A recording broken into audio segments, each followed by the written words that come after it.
I was 34 when I finally stopped answering my dad's calls. My name's Caleb, and for most of my adult life, I'd been the reliable one, the dependable son, the fixer, the guy who somehow got roped into every family emergency, financial or otherwise. I didn't even realize how deep I was in until I stepped back and looked at the past decade of my life, what I'd spent, what I'd sacrificed, and what I'd silently swallowed just to keep peace with a family that never really saw me. I work in IT, freelance stuff, mostly, and for the last several years, I'd been doing well enough. Not rich, but comfortable. I had my own place, a paid-off car, no debt, and a decent emergency fund. I wasn't flashy about it, though. I didn't take vacations, didn't post my life online, didn't talk about work at family dinners. I was just the guy who showed up when someone needed help moving, or when their Wi-Fi stopped working, or when mom's medication hit $400 and they forgot to budget for it again. That was me. Caleb the fallback. Caleb the we knew you'd come through kid. And then there's my younger sister, Brielle. If you met Brielle first, you'd think she was charming. Funny, bubbly, Instagram perfect. She's 31 and has been between jobs for the better part of 8 years, unless you count her short-lived Etsy candle shop that somehow involved me building her website and handling all her customer refunds. She still lives in the house we grew up in, rent-free, with my parents. Drives a car they bought her. Posts daily pictures with captions like hustle and grind while sipping iced lattes dad pays for. And yet, at every family gathering, the conversation always seems to orbit around her. Her dreams, her plans, her latest creative venture. I stopped expecting fairness from my parents a long time ago, but I never expected what happened last summer. It started with an offhand comment. I'd stopped by my parents' house to drop off a prescription that mom had run out of early. Another last-minute, can you help us out? Request. I handed the bag over, ready to head out, when Dad asked me to take a look at his laptop. Some update wasn't installing, nothing major, but I figured I'd do it quick and go. As I was waiting for it to reboot, Mom and Brielle were chatting in the next room, thinking I couldn't hear them. She won't have to worry about money once we're gone, Mom was saying, her voice low but clear. The house, the savings, it'll all go to her. It's only right. Caleb doesn't need it. I froze. I didn't even register the rest of the conversation, just that line, playing on a loop in my head. It's only right.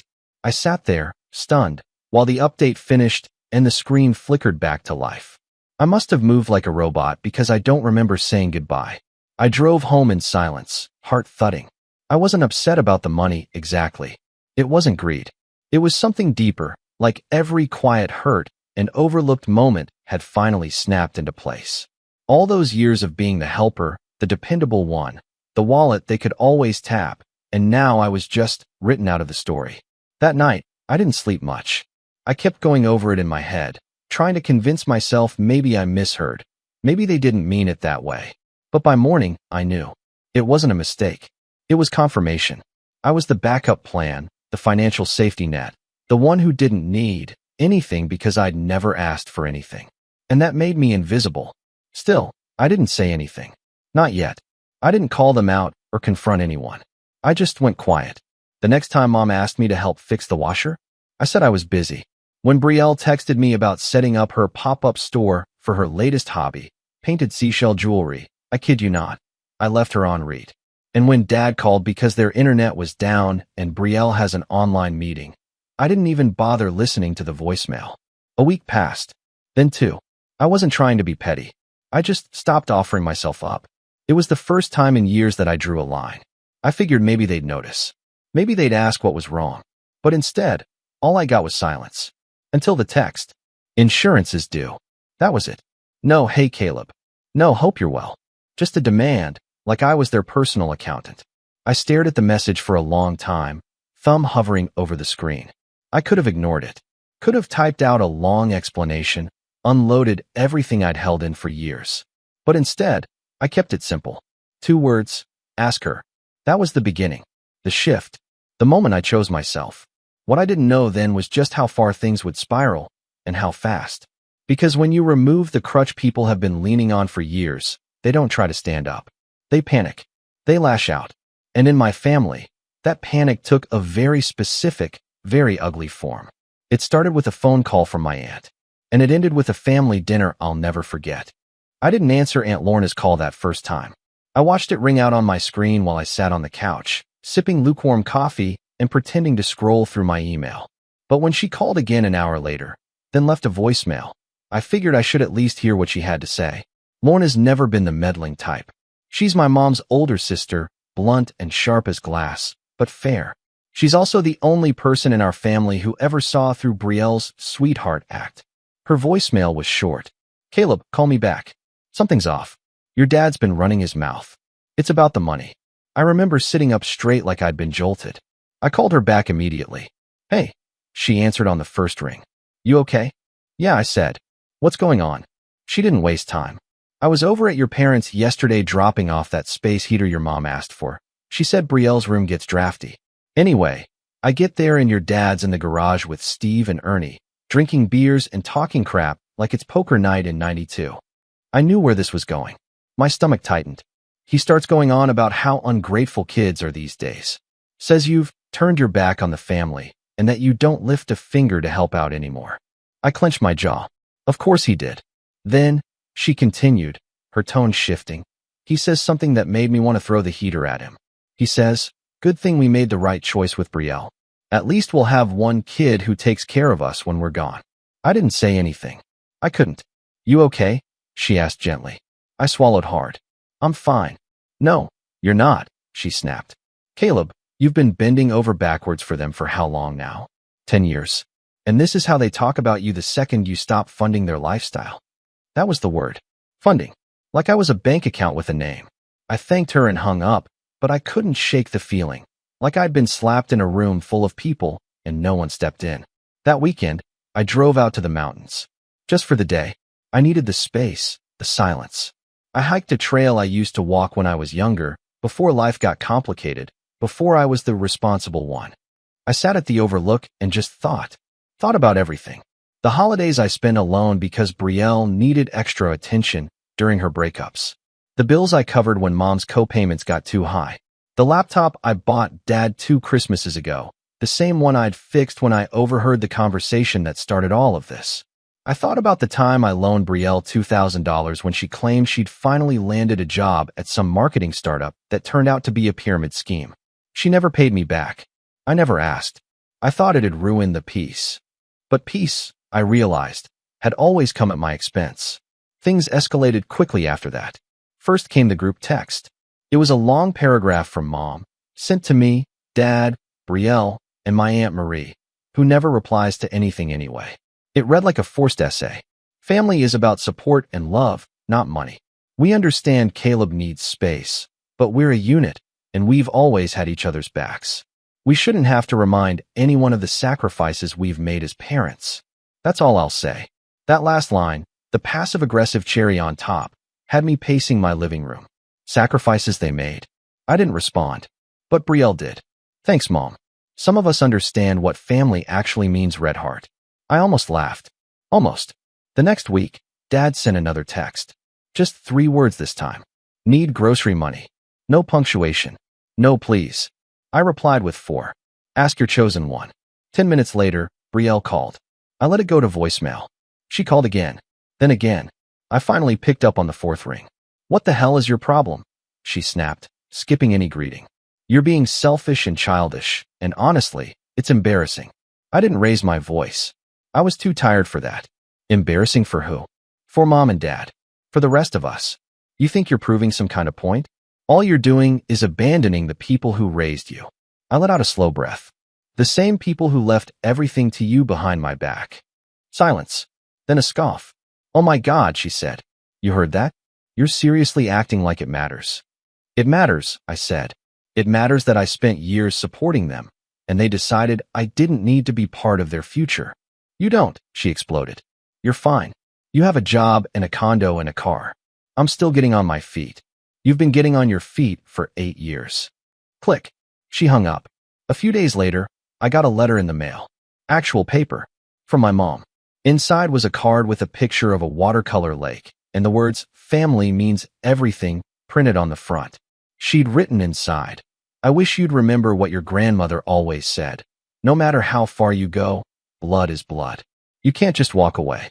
We love you. Please think about what you're doing to us. No apology. No acknowledgement. Just guilt, wrapped in pastel ink. It would have been comical if it hadn't hurt so much. But the real breaking point didn't come until the night of the surprise dinner. I got a call from Aunt Lorna again. "They're having a dinner Sunday night," she said. "Claim it's just for close family. But your name came up. They said you'll probably be too busy to show. That it's just as well." That stung more than I expected.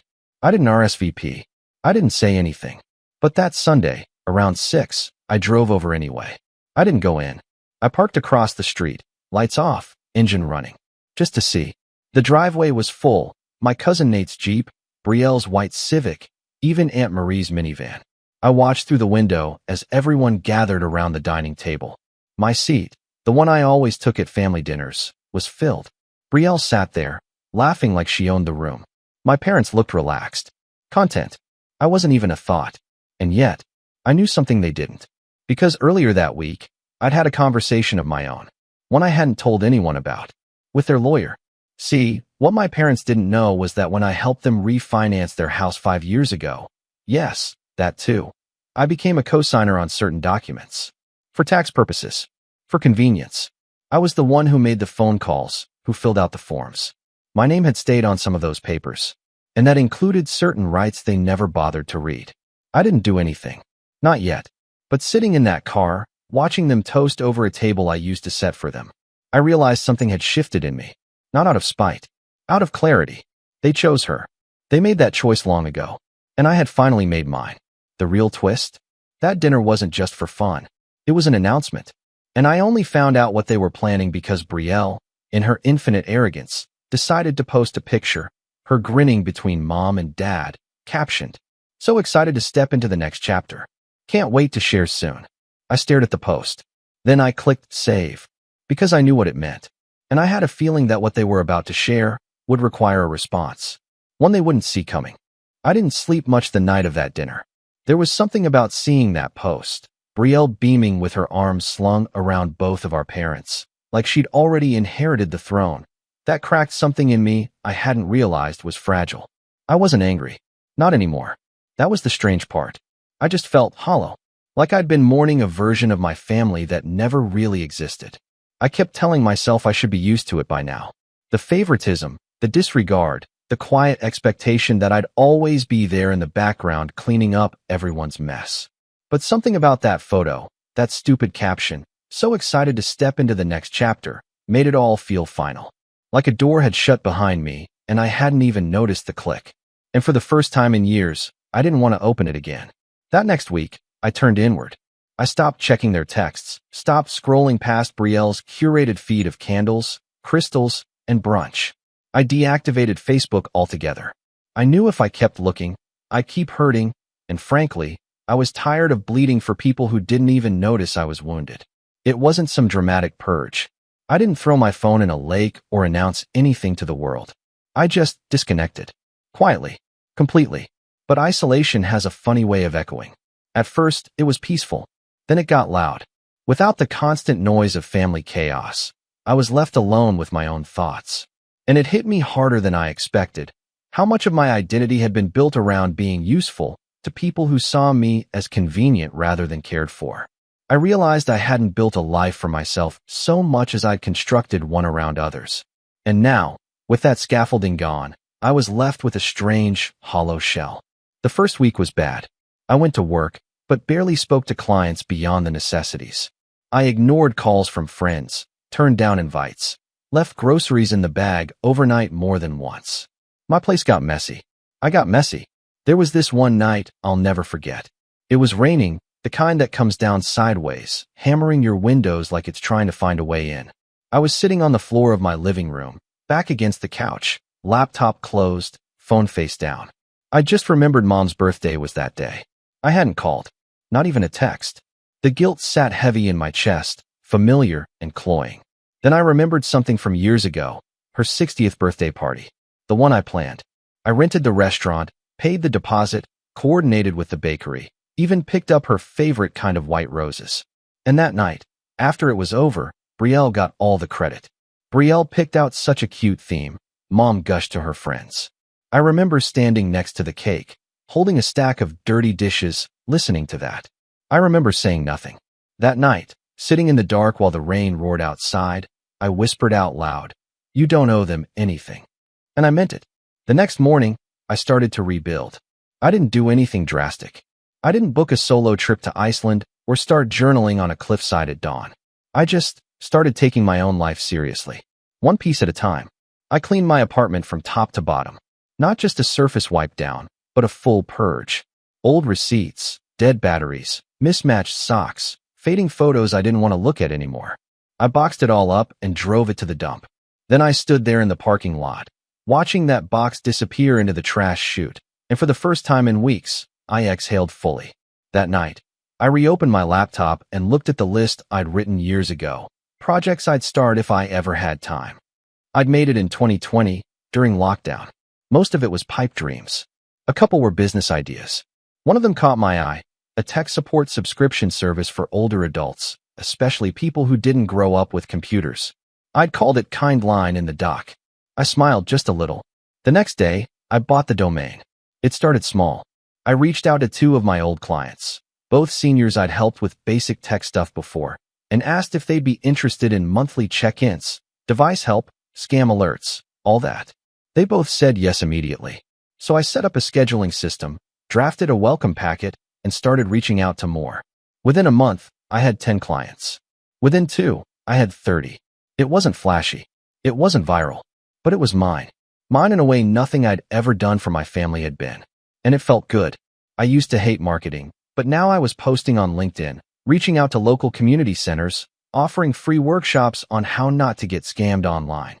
I even made a flyer, printed 100 copies, and dropped them off at libraries, doctors' offices, and senior homes. Word spread faster than I expected. People appreciated the patience, the lack of jargon. They trusted me. I hadn't felt this confident in years. By spring, I'd officially filed the business as an LLC, hired a part-time assistant, outsourced the website refresh to a design student I met at a workshop. She was eager, smart, and kept insisting on calling me Mr. Caleb, which made me feel about 60, but I didn't correct her. Somewhere along the way, my apartment started feeling more like home. I bought new curtains, framed some art, even installed a little herb garden on the windowsill. I hosted 2 friends for dinner, friends I'd been dodging during my slump, and they both commented on how different I seemed. Lighter, one of them said. Like you're finally breathing. And I was. But that didn't mean I'd forgotten. The wound was still there, just scabbed over. And every so often, it would flare. Like the day I found out what Brielle's big announcement actually was. I hadn't been following her on social media, but one of my clients, sweet woman named Dolores, brought it up during a tech call. "You said your sister's name was Brielle, right?" she asked, peering over her glasses. "Is that the one doing that lifestyle show online?" I blinked. "What?" "She's got this little web series. Rooted Radiance, or something like that." It popped up in my YouTube feed. All candles and self-care and stories about healing your inner child. Sounded familiar. I searched it after we wrapped. And sure enough, there she was. Rooted Radiance with Brielle. Episode 1. Breaking generational trauma, even if it means cutting off toxic people. I watched exactly 3 minutes.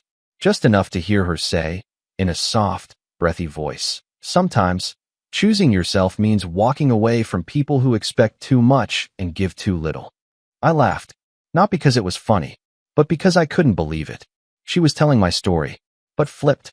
She'd cast herself as the wounded heroine, the one who'd bravely distanced herself from a brother who demanded too much, who didn't respect her boundaries, who, get this, weaponized money to control family dynamics. I should have been furious. Instead, I took a screenshot. Then I opened a new folder on my desktop. I titled it, Evidence, not out of spite, but because I had a feeling I'd need it someday. And that day wasn't far off. Because a month later, I got a call from the lawyer. Not mine. Theirs. "Hi Caleb, this is Mark Pfeiffer. I'm calling on behalf of your parents, James and Denise." He was polite, cautious, said he'd been reviewing their estate documents, and there were some things that needed clarification regarding past ownership agreements and financial contributions. He asked if I had time to come in for a meeting. I agreed, calmly, even though my pulse was racing, because I knew what they were trying to do. They were rewriting the past, and they had no idea I'd already started writing my own version of the future. When I stepped into Mark Pfeiffer's office, it felt like walking into a negotiation I hadn't asked for, but one I'd been preparing for my entire life without realizing it. His office was all polished wood, tastefully neutral art, and leather chairs stiff enough to remind you this wasn't meant to be comfortable. He offered me water, which I declined, and gestured to the seat across from his desk. I took it, placing the slim black folder I'd brought with me, my own collection of documents, quietly on my lap. He folded his hands. "Thanks for coming, Caleb. I know it's a bit out of the blue." I nodded once. "You said there were estate concerns?" He gave a careful smile, one of those lawyer smiles that's supposed to put you at ease, but mostly makes you want to check your wallet. "Your parents are updating some elements of their estate plan. They recently revised their will, and during that process, a few details from prior years came up. Things we wanted to clarify before finalizing everything." I didn't respond right away. I wanted him to speak first. Lawyers like to fill silences. It's a professional hazard. Sure enough, he continued. "Specifically, there are a few financial transactions from roughly 5 years ago when the mortgage was refinanced. At that time, I understand you were a co-signer." "Correct," I said. "And it appears that in that arrangement, you were briefly granted what we'd call contingent interest in the property. It was temporary, of course, but the title records from that year list you as a co-owner." "That's right," I said again, opening my folder now, laying down a copy of the relevant title document on his desk. "My name is still on file with the county. It was never removed." Mark hesitated. That threw him off balance. He picked up the page, glanced over it, and nodded slowly. "Yes, this is what we found in our search. We were just hoping to formalize its release. Your parents assumed it was taken care of." "It wasn't," I said calmly. "And I never signed anything relinquishing that interest. If they want to transfer full ownership elsewhere, say, to my sister, for instance, I'd need to sign off." He gave another lawyer smile, this one more strained. "Of course, this is purely a formality." I leaned back in my chair. "Sure, but if it's just a formality, I assume there's no rush." He paused again, then carefully said, "They were hoping to resolve it before the house is formally transferred." There it was. The real reason. The dinner. The caption. The new chapter. They were handing the house over to Brielle. It was symbolic, but also strategic.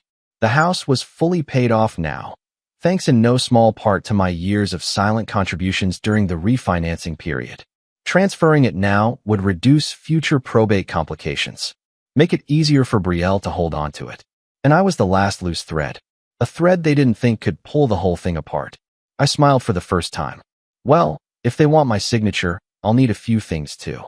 Mark blinked, such as backdated reimbursement for the closing costs I covered on the refinance, plus the property tax I paid for 2 years afterward. "I have the receipts." I placed a second sheet on his desk, then a third. "And while we're at it, any documents in which my parents certified I was a financial co-contributor to the property, I'd like those included in the estate file, just to be safe." He looked mildly panicked now. "That might complicate the current estate draft. Then they'll have to decide if it's worth the house," I said, standing. "Thanks for the water offer." I left him staring at the papers. On the drive home, I turned the music up louder than usual. Not angry music. Not sad. Something with drums and motion.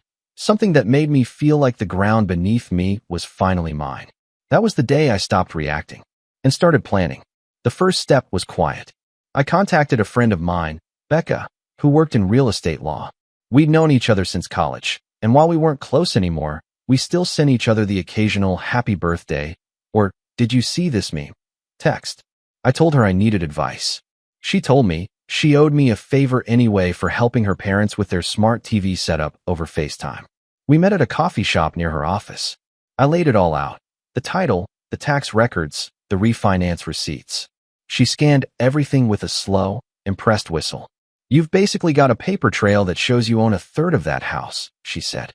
"Only a third?" "Well, technically, if your name was on the deed during the refinancing and you contributed to costs directly linked to maintaining the asset, yeah, you have a strong case for partial equity, especially if there's nothing signed that says otherwise." I sipped my coffee. "Good to know." She glanced at me. "You're not going to force a sale or anything, are you?" I shook my head. "No, I don't want the house." "Then what do you want?" I didn't answer right away, because I wasn't entirely sure. It wasn't about money. It wasn't even about the house. It was about the principle, about the fact that I'd been treated like an ATM for years, only to be cut out of everything the second I stopped pouring myself dry. And now they wanted me quiet, obedient, cooperative. I was done with that. I want them to realize I'm not disposable, I finally said. Becca nodded. Then don't be. Next step was gathering allies. It started with Aunt Lorna. I invited her to lunch, not at our usual diner, but at a small bistro downtown where I knew we wouldn't run into anyone we knew. I told her everything. The title, the call from the lawyer, Brielle's web show. She didn't say much until the very end. Then she leaned forward, stared at me hard, and said, "You have every right to do what you're doing. But don't just play defense. Make a move." "What kind of move?" She smiled. "The kind that reminds them who kept that roof over their heads while their favorite played entrepreneur on Instagram." A week later, I filed a notice of interest with the county clerk's office. It was a quiet legal move, just a formal statement of my financial claim on the property. Nothing dramatic. No lawsuit. No eviction threat.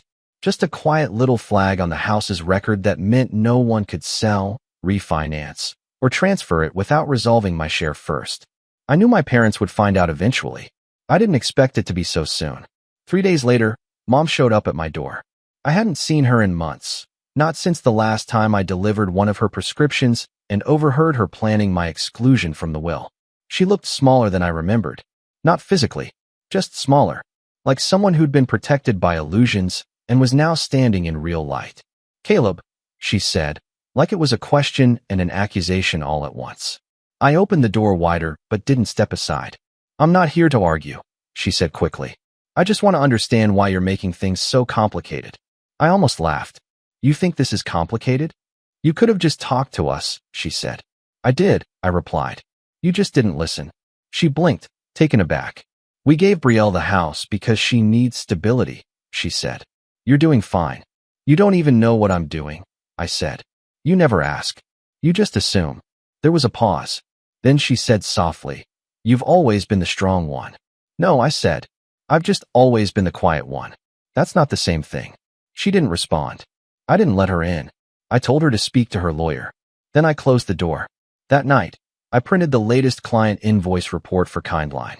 64 active clients, 2 part-time assistants, a community partnership with a local senior center. I slipped the report into my folder, right next to the title documents, the property tax receipts, the screenshots of Brielle's show. Because this wasn't revenge out of rage. It was chess, and I had just moved my queen. Let me start by saying this. Revenge doesn't always come with fireworks. Sometimes it's a slow, meticulous burn, silent, measured, almost graceful in its unfolding. Mine wasn't loud. It didn't involve public confrontation or screaming matches across a dinner table. No, my revenge played out in quiet signatures, polite phone calls, and the slow unraveling of a false narrative. It was patient, surgical, and it worked. After Mom's unexpected visit, things went quiet. I thought maybe they were regrouping. Maybe Brielle was filming another episode of Rooted Radiance, where she'd tearfully tell her viewers about toxic masculinity in the family, or how some people only give love with strings attached. But for 3 weeks, I heard nothing. Not a call, not a text, not a passive-aggressive meme posted to my feed. Just silence. Then came the letter. It arrived on a Thursday, official-looking envelope with my name typed neatly on the front. Inside was a formal proposal drafted by Mark Pfeiffer, their lawyer. It outlined terms for releasing my interest in the house. In exchange, they offered a goodwill gesture, a check for $6,000. They framed it as a compromise, a fair settlement for your brief financial involvement in the property. I laughed when I read that. $6,000. $6,000 for 10 years of covering emergencies, groceries, medication, internet, repairs, and refinancing fees? $6,000 for being the safety net they cut loose the moment it was convenient? I didn't even reply. Instead, I called Becca. She reviewed the letter, chuckled under her breath, and said, "You ready to make this formal?" I nodded. We drafted a counteroffer, not through anger, not with threats. Just facts. She attached a full itemized breakdown of my financial contributions to the home over the last decade, complete with supporting receipts and bank statements. The total was closer to $38,000. She also cited state law about equitable interest in jointly titled property. And most importantly, she included my request, not cash, but a lien. That's right, a legally recorded lien on the house. Not to force a sale, not to evict anyone, just to ensure that whenever the house was refinanced, transferred, or sold, whether next year or 10 years from now, I'd get my share. With interest. We mailed it to Mark. Certified, of course. This time, the response came fast. 2 days later, Brielle showed up at my apartment. I didn't answer at first. Just watched her through the peephole. She was pacing, her oversized sunglasses sliding down her nose, her phone in her hand like she was about to live stream the confrontation. When I finally opened the door, she didn't wait for me to speak. "You're ruining everything," she hissed. "Do you know how hard I've worked for this?" I raised an eyebrow. "Worked?" She ignored me. "The house is supposed to be mine. I've already invested in renovations. I'm filming content there. I've got deals pending. Brands want to sponsor the kitchen transformation. You can't just come in and slap a lien on it like you're owed something." I leaned against the doorframe. "I am owed something. You're doing this to hurt Mom and Dad." "No, I'm doing this to protect myself. You never cared about the house before. You didn't even want it. And I still don't," I said. "I want what's fair. That's all." She stared at me, breathing hard, like she couldn't believe I wasn't backing down. "You're not the victim here, Caleb." I gave a slow nod. "I'm not. I was the volunteer. But not anymore." She turned and stormed off without another word. That was the last time I saw her in person. The lien changed everything. Suddenly, Brielle couldn't secure her brand deals. Sponsors backed out. She couldn't get the insurance transfer approved, and any future home equity loan was now tied up in a legal encumbrance, one she couldn't bypass. She'd post filtered videos in the kitchen with captions like, "Just manifesting through the noise dizzy," but I could see the cracks. Eventually, one of her followers tagged me in the comments. "You're the brother, right? This whole thing makes so much sense now." I didn't reply. I didn't have to. Meanwhile, my parents tried a new tactic. Mark called again, politely informing me that James and Denise were reconsidering the estate structure. He invited me to a meeting, this time with all parties present. I agreed. Not because I wanted reconciliation, because I wanted closure. We met in Mark's office again. My parents sat stiffly on one side of the table, Brielle notably absent. She'd probably realized she was a liability in these situations. Becca came with me this time, not just for legal support, but for balance. I knew I'd be tempted to fall back into old habits, to make excuses for them, to minimize. Having her there kept me focused. The meeting was civil. Mark explained that the will had been adjusted to include me again, modestly, but officially. A portion of the savings. A clause about equitable property division. They'd also agreed to settle the lien now, offering a lump sum payment of $32,000. Still less than I was due, but close enough to signal they were taking it seriously. Then Mom did something I didn't expect. She spoke. "We didn't mean to hurt you," she said. "We thought you didn't need us." I met her eyes. "I didn't.